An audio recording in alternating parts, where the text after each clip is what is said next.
पूरा देश की गाड़ी को खत्म कर दिया नितिन गडकरी ने। अभी मारिया और कल नहीं आया कंपनी में पक्का ताला हम मार दिया। तेल उसके अंदर एथेनॉल ब्लेंडिंग जो है वो अराउंड 20% है। ये देखिए इसमें कचरा भी है, स्टार्ट ही नहीं होता है, स्टार्टिंग का भी प्रॉब्लम है। हाँ। हाइड्रोजन फ्यूल पे तो तुम चल सकते हो भाई, हम लोग कहां से चलेंगे बताओ ना। These are people who say their cars and bikes have suffered after using ethanol-blended petrol. For months now, falling mileage and concerns about vehicle performance have become a national political flashpoint.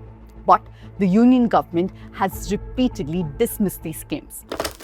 अब कोई भी पत्रकार देश का और कोई भी व्यक्ति, 4 लोग बताओ मेरी गाड़ी खराब हुई, मैं ऑटो वाले कंपनी को टेस्टिंग करने के लगाता हूं और जो कुछ होता मुझे बताइए, जिम्मेदार माने बताइए कहां है? कोई गाड़ी नहीं है। Recently, vehicle owners gathered at Delhi's Jantar Mantar holding placards that read, "Hamari Gadi, Hamara Adhikar. Our vehicle, our right." These two have been dismissed as politically motivated. ये पॉलिटिकली मैनिपुलेटेड झूठा प्रचार है। Union Minister Nitin Gadkari, who by the way is not the petroleum minister, has been the most prominent face of India's ethanol push. And he has asked journalists to show even one vehicle that has been damaged. मेरी गाड़ी ethanol की वजह से खराब हुई है, 3.5 साल पुरानी Skoda Slavia. Others, like journalist Rahul Shivshankar, have defended the policy by arguing that ethanol-blended petrol has been in use for years. If it really caused widespread damage, where are the millions of affected vehicles? But these arguments don't answer the questions that matter. Why has the report by the Automotive Research Association of India not been made public? Why is E20 becoming mandatory instead of allowing a choice? And why has a fuel that was promoted as a cheaper alternative not translated into lower prices for consumers? In this episode of Let Me Explain, we'll examine the science, the economics, and the politics behind India's ethanol experiment. Let me explain.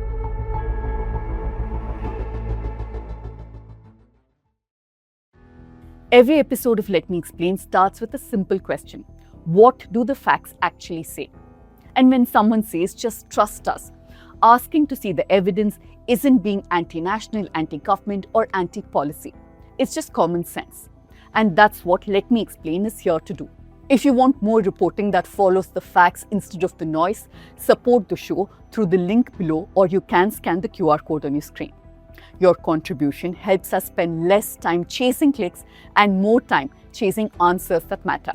Also, don't forget to follow LME WhatsApp channel and become part of our community.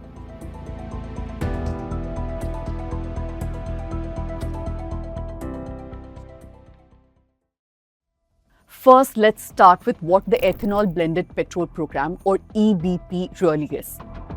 Ethanol-blended petrol is not some new experiment. Many countries have used it for years.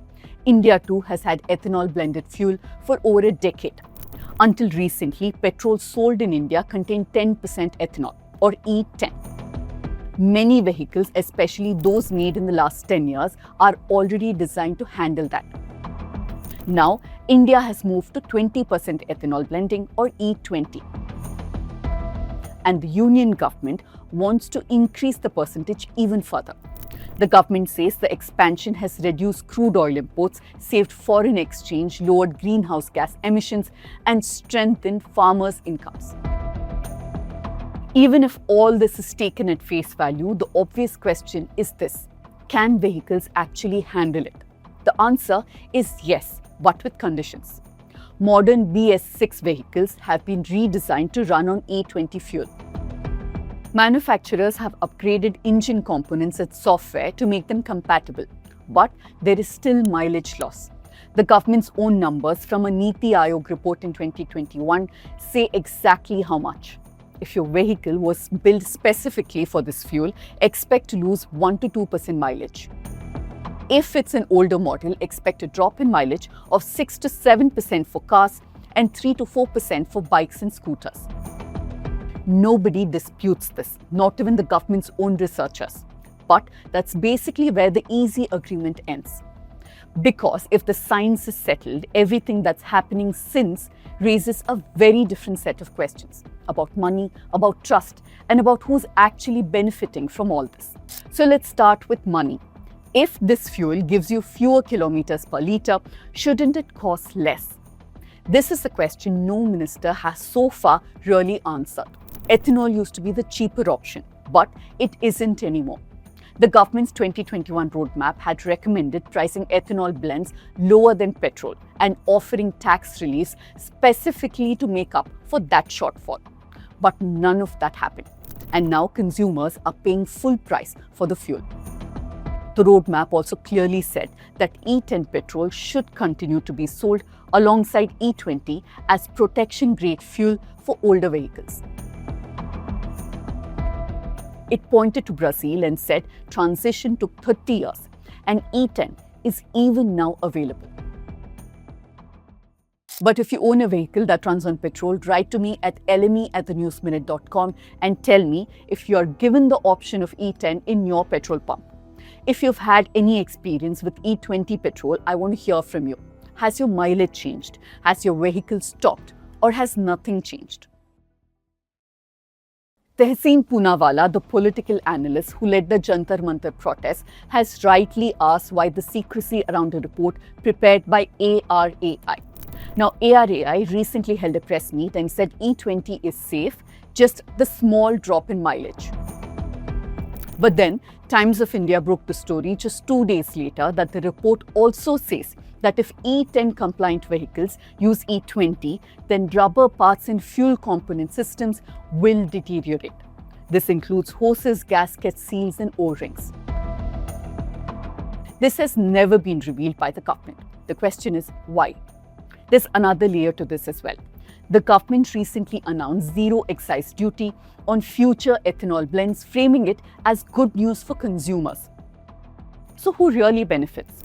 That would be mostly oil companies, ethanol producers, sugar mills, and grain distilleries supplying this fuel. Now, that's not necessarily wrong as a policy, but it needs to trickle down to the consumer. The other concern is the fuel itself. Ethanol naturally absorbs moisture from the air much more easily than petrol. That means storage and transportation becomes far more critical. Think about the journey fuel takes. It leaves refinery, travels in tankers, and is stored underground at petrol pumps, and then finally pumped into your vehicle. At every stage, especially during India's humid monsoon, there's a risk of water entering the fuel. Even something as routine as opening a tanker at a fuel station while it's raining can introduce moisture. If enough water gets into the fuel, the ethanol can separate from the fuel, and this affects the fuel quality. Recent reports from Mumbai during the monsoon have raised precisely these concerns. So while E20 works in theory, it also demands a much stronger fuel distribution and storage system. Then there's another challenge. India's roads are full of older vehicles. A vehicle is legally expected to last at least 15 years. But many vehicles made before the BS6 era were never designed for higher ethanol blends. Some may run without any issues, others may not. Higher ethanol blends can loosen deposits inside aging engines because ethanol is an effective cleaning agent. Now that sounds like a good thing, but in older engines it can dislodge sludge that can then block fuel systems. And here's the biggest problem. If your vehicle develops a fault, proving that ethanol was the reason is incredibly difficult, even if it's possible. Without proper testing and documented evidence, it's almost impossible for an individual consumer to establish that a particular engine failure was caused by higher ethanol content. Now, in the ethanol controversy, why does one man's name keep coming up again and again? That man, of course, is Nitin Gadkari, India's road transport minister, and for years, one of the loudest cheerleaders for ethanol. He isn't even the petroleum minister. That's Hardeep Singh Puri's portfolio. Back in 2013, Gadkari's Purti group, then running sugar mills and ethanol plants in Nagpur, were raided by tax officials over a web of shell companies. A scandal that led him to step down as BJP president at the time. That business has since been restructured. His sons, Nikhil and Sarang, now run it under new names. Cyan Agro Industries and Manas Agro. Both have posted extraordinary numbers, revenue and market value, up by thousands of % over the last 20 years roughly. The opposition has called this a straightforward conflict of interest and demanded a Lokpal probe. And it's not just the economics. Maharashtra, which is Gadkari's home state, has sugarcane farmers who are happy with the policy, and that gives him political brownie points. Gadkari, of course, denies any wrongdoing. He points that his company accounts for less than 0.5% of India's total ethanol output, and that ethanol pricing is set by the cabinet and not by him personally. That is true, and also somewhat besides the point. Even people opposing him on other grounds like farmer leader Raju Shetty and NCP SP spokesperson Anish Gawande have acknowledged that hundreds of sugar mills and ethanol producers across the country have seen the same windfall. But the fact that it's a small market share doesn't erase the optics of a minister's own family cashing in on a policy that he spent years personally championing. So what are the experts suggesting? Not abandoning ethanol, but making the transition more gradual. Brazil, which is often cited as a success story, took more than 3 decades to make the transition.